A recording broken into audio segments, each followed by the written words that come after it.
Hello everyone, this is Kunal Sharma and आज हम लोग क्लास 12 पॉलिटिकल साइंस सब्जेक्ट का अपना चैप्टर नंबर 4 जिसका नाम है सत्ता के नए केंद्र।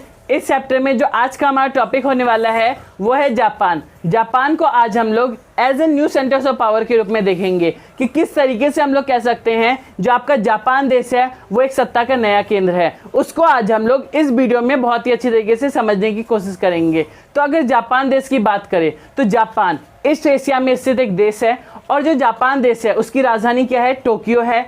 और जो आपका जापान देश है इसका ज़्यादातर हिस्सा पहाड़ी है और जो आपका जापान देश है यहाँ पर कई सारे ज्वालामुखी है और जापान देश में कई बार भूकंप भी आ चुका है।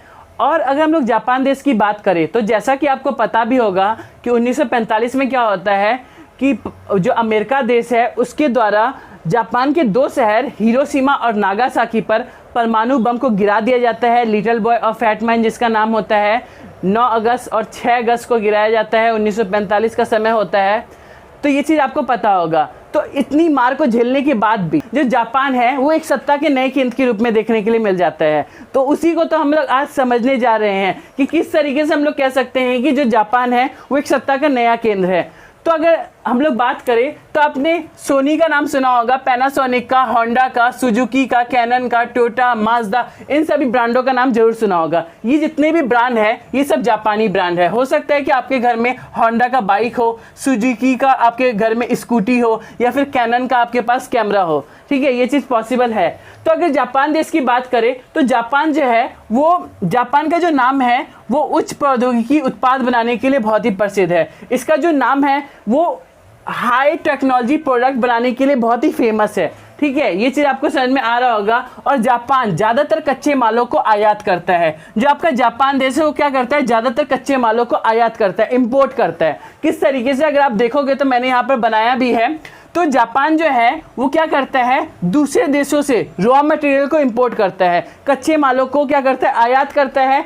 किस तरीके से, क्योंकि जापान देश के पास खुद कच्चा माल नहीं है तो वो दूसरे देशों से क्या करता है, आयात करता है। और आयात करने के बाद क्या करता है, उसका फिनिश गुड बनाता है और उसके बाद दोबारा से उन देशों को भेज देता है और बीच में बहुत बड़ा प्रॉफिट कमा लेता है। तो इस तरीके से जो जापान है उसका प्रोसेस चलता है। इसके बावजूद जापान ने दूसरे विश्व युद्ध के बाद बहुत तेज़ी से विकास किया है। ठीक है, इन सभी के बावजूद अगर आप देखोगे तो जापान जो है वो दूसरे विश्व युद्ध के बाद बहुत ही तेज़ी से विकास किया है। अगर आप देखोगे जैसा कि मैंने अभी आपको बताया था कि 1945 में जापान के दो शहर हिरोशिमा और नागासाकी में परमाणु बम गिराए जाते हैं, तब भी उसने परमाणु विभीषिका को, परमाणु मार को झेला है। और उसके बाद भी अभी के समय अगर आप देखोगे तो जापान ने बहुत ही तेज़ी से विकास किया है। ठीक है, और जापान जो है 1964 में OECD organisation for economic cooperation and development का सदस्य भी बन जाता है। ठीक है, कब बनता है, 1964 में बनता है। ये आपके लिए 1 मार्क्स के लिए बहुत ही इंपॉर्टेंट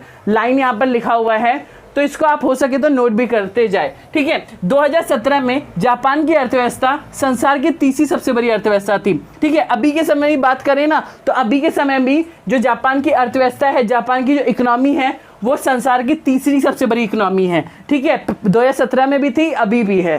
ठीक है, और एशिया महाद्वीप में सिर्फ जापान ही G7 का सदस्य बना है। ठीक है, अगर आप एशिया महाद्वीप की बात करोगे तो आपको जैसा कि पता होगा संसार में टोटल 7 महाद्वीप है।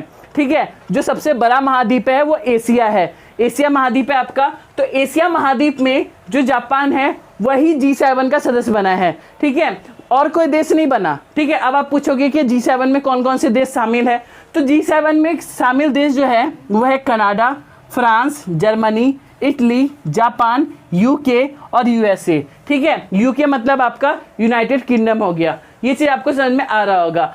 और अगर हम लोग जनसंख्या की दृष्टि से देखें तो जापान संसार में 11वें स्थान पे आता है। 11th पोजीशन है जापान का संसार में। ये चीज़ आपको समझ में आ रहा होगा। अगर आप इसका इंडिया से कंपैरिजन करोगे तो इंडिया के कुछ राज्य ऐसे हैं जो जापान से भी बड़े हैं। ठीक है, जापान से भी कुछ राज्य ऐसे हैं जो बड़े हैं। तब भी अगर आप देखो तो जो जापान है उसका देश कितना छोटा है। ठीक है, एक द्वीप देश है जापान, तो उसका देश इतना छोटा होने के बावजूद भी उसका पॉपुलेशन कितना ज़्यादा है, 11th पोजीशन कम नहीं होता। तो ये चीज़ आपको समझ में आ रहा होगा।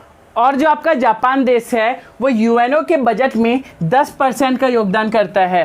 ठीक है, 10% का योगदान करना बहुत ही बड़ी बात होती है और यूएनओ के बजट में योगदान करने के शर्तों से जापान दूसरा सबसे बड़ा देश है। ये चीज़ आपको समझ में आना चाहिए। और 1951 में जापान का अमेरिका के साथ सुरक्षा गठबंधन भी हुआ था। जैसा कि आपको पता भी होगा, अभी मैंने आपको बताया था कि जो अमेरिका था उसी ने क्या किया था, परमाणु बम फेंका था जापान के 2 शहर हिरोशिमा और नागासाकी में। तब भी जो जापान है वो 1951 में क्या कर लेता है, अमेरिका के साथ सुरक्षा गठबंधन कर लेता है।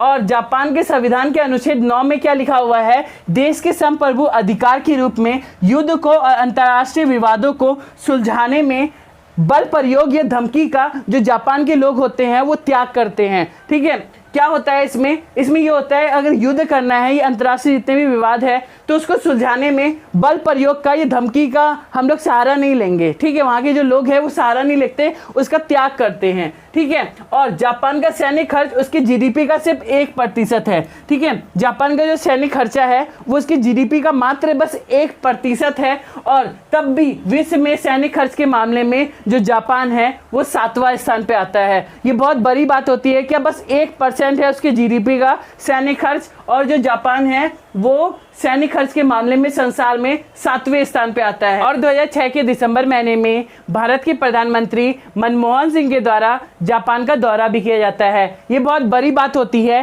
कि किसी देश का प्रधानमंत्री किसी और देश में गया है। तो ये चीज़ आप अच्छी तरीके से समझ गए होंगे और आई होप आप ये चीज़ समझ गए होंगे कि जापान को हम लोग किस तरीके से सत्ता के नए केंद्र के रूप में देख सकते हैं। और कमेंट में जरूर बताएं कि ये वीडियो आपको किस तरीके का लगा और अपनी तरफ से एक लाइक जरूर करें, जिससे हमें मोटिवेशन मिलता है और हम लोग और वीडियोस आपके लिए बना पाते हैं। Till then keep learning, keep exploring.